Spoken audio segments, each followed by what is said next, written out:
My girlfriend demanded I kick out my roommate because she thinks he's trans, but I refused, and now she's blowing up my life. I, 22M, have a roommate, let's call him Alex 23M, who moved in about 6 months ago. I honestly never considered that Alex may be trans, not that I would care if he was, but that's not the issue. He is a short guy and probably under 5'5", has a lot facial hair, muscles, and looks a lot like a short Henry Cavill in my opinion. No one I know has ever brought up this idea before. I've had my friends and family at our apartment before.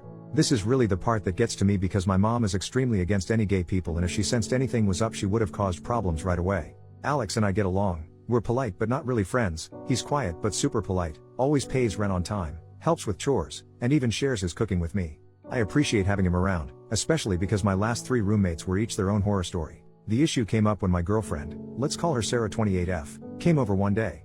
Alex was shirtless. To clarify, I forgot to tell Alex that she was coming over, and she noticed the scars on his chest.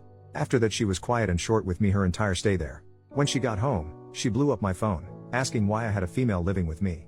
I was confused and asked what she was on about. She says that she knows that his scars are from top surgery and that he is short, so he has to be trans, and a born female. I tried to explain that even if Alex is trans or a born female, that there is no way I'd be attracted to him because to any person who looked at him, you would see a freaking guy. Plus he's respectful and doesn't cause drama like my last roommates, which she knows about.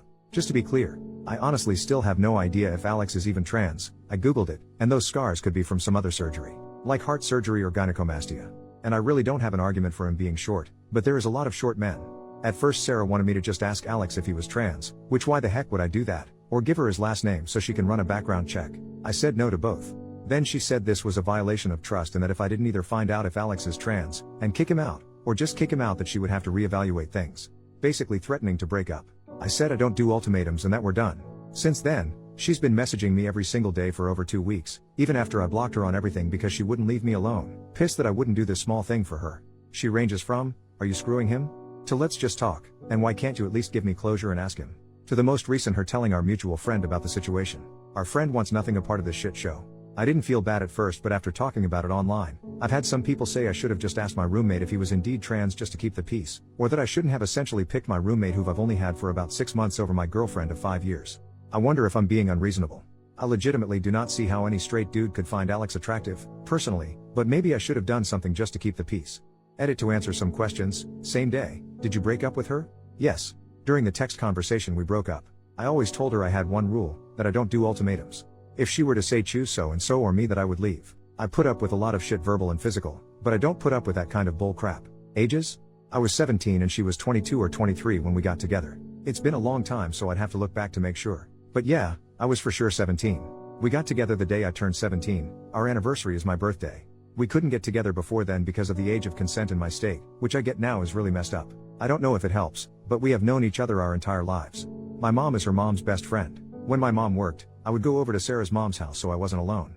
We started talking and flirting when I was about 15 or 16 but didn't cross any physical lines until I turned 17 because I didn't want her to get arrested. I get that sounds bad. I really do. But at the time I didn't see it as bad. Just in case it is asked, our moms encouraged it. Why would you want to be with someone like that? I don't. I really don't. I didn't realize it was transphobia until some people here talked to me about it. I thought it was just her being jealous. But I get how messed up it is now. Please understand I live in the Bible Belt. I didn't even know trans people existed until I was 16. My personal thoughts is that I don't see a problem with people being trans and transitioning. I think at the end of the day it isn't my business. Is Alex trans? I have no clue. He could be, but he could have also had breast cancer, gyno, heart, lung, or any kind of other surgery. I used a photo from Google because this whole time I personally thought he had gyno or something.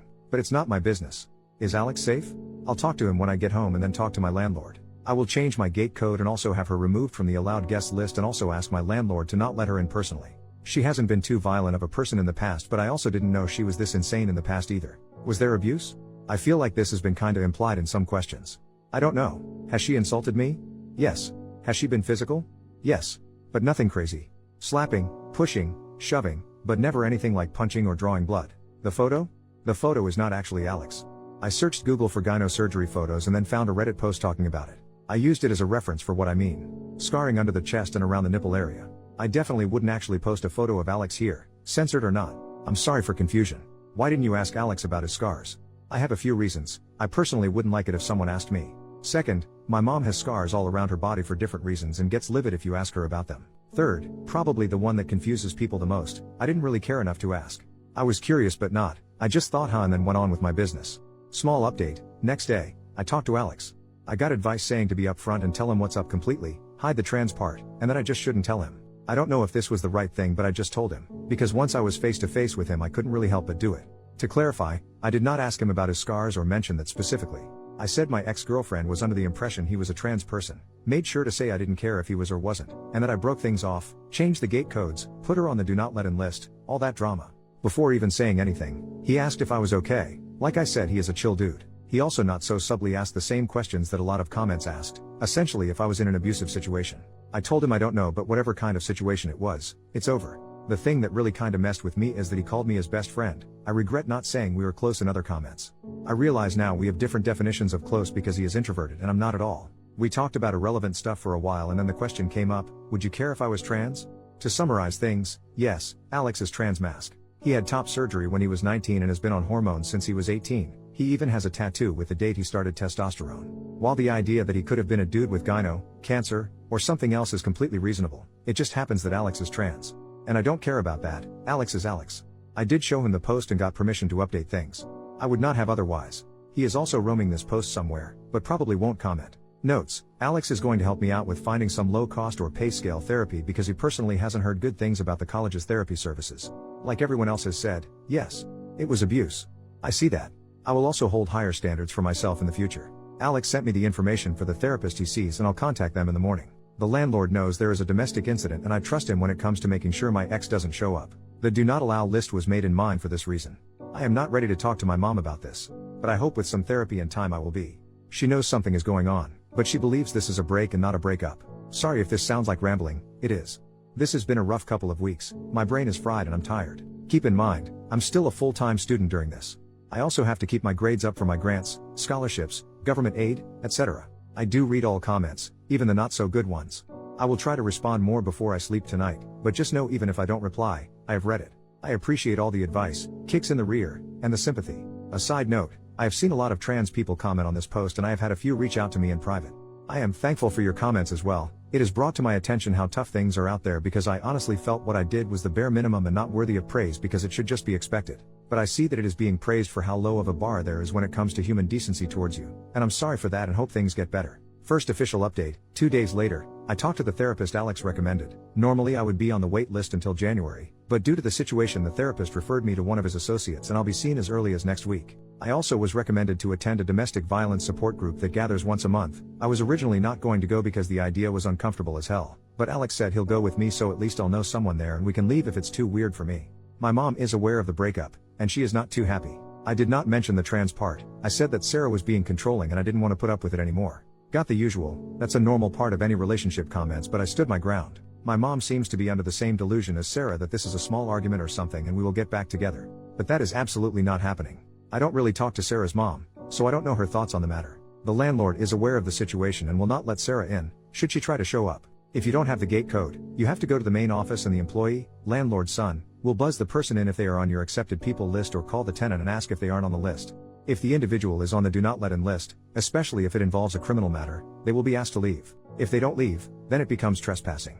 I know this sounds like a lot, but the security is why a lot of people live here. Notes after reading some comments, I am sorry for trivializing my abuse. It still feels weird to say abuse, but I do know that it is abuse. Slapping, pushing, and shoving is physical abuse, and if another person came up and told me their partner was doing that, I would call it abuse. It's not that I don't think women can be abusive, but as I said in one of the comments, I don't view it as abuse when it's towards me. This is probably due to being abused by my mom, which I'm going to get help for. For reference, when I mention my mom's abuse, it's why I'm low contact with her. The reason why I was extremely underweight as a kid is because she just straight up didn't feed me a lot of the time.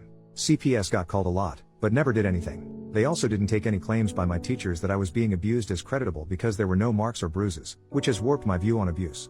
Going forward, if I date again, then I won't put up with any physical or verbal abuse. A couple of comments helped by saying that if I was confused on if it was wrong, to think about if it was another person going through it, which has been helpful in what I feel is right and wrong treatment towards me. After a lot of talking, it turns out Alex and I have been friends this whole time, but because I've never had an introvert friend before, I didn't exactly realize. Alex says he didn't want to annoy me by trying to chat with me all the time, which ironically is what I was feeling.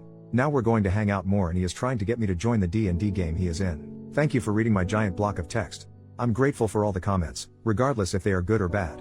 I do read all of them. Second update, 7 weeks later. Hey everyone, I'm really sorry it's taken so long to update. I've been focusing on my mental health and keeping up with school, but overall, I'm doing better than I ever have. I've been going to therapy every week, it'll be every other week starting in January, attending a domestic violence support group every other week, playing D&D weekly, and I've made several new friends through the support group and D&D. Honestly, if it weren't for Alex, I'm not sure I'd have made it this far. He's driven me to therapy, gone to the support group with me even though he didn't need to, got me into D&D, and introduced me to his friends, who are now also my friends.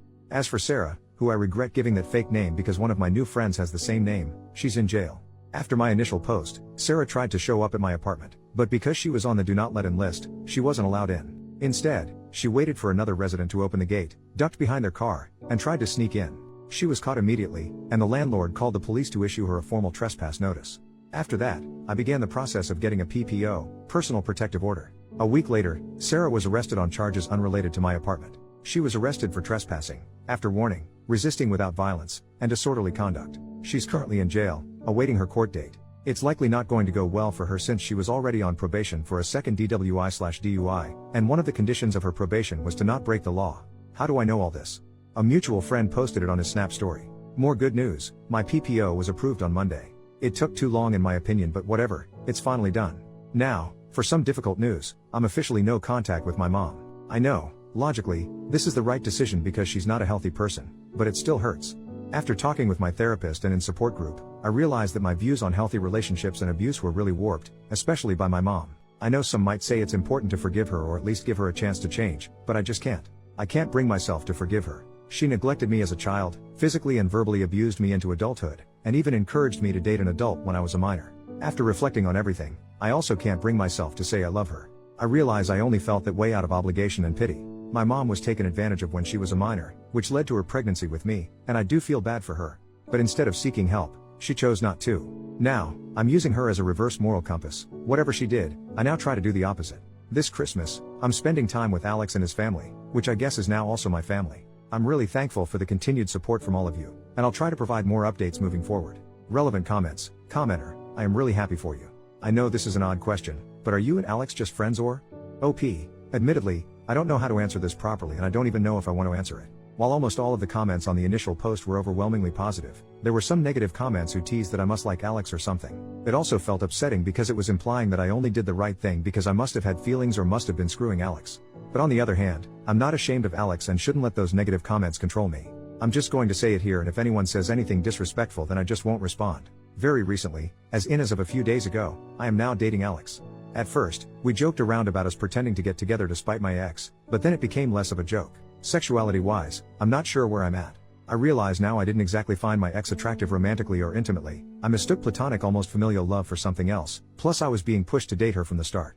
Even after finally having women friends, I really don't find them attractive in that way. The only one who I liked was Alex, which I realize doesn't make me straight, but I'm not sure what to call myself now. I'm taking this one step at a time.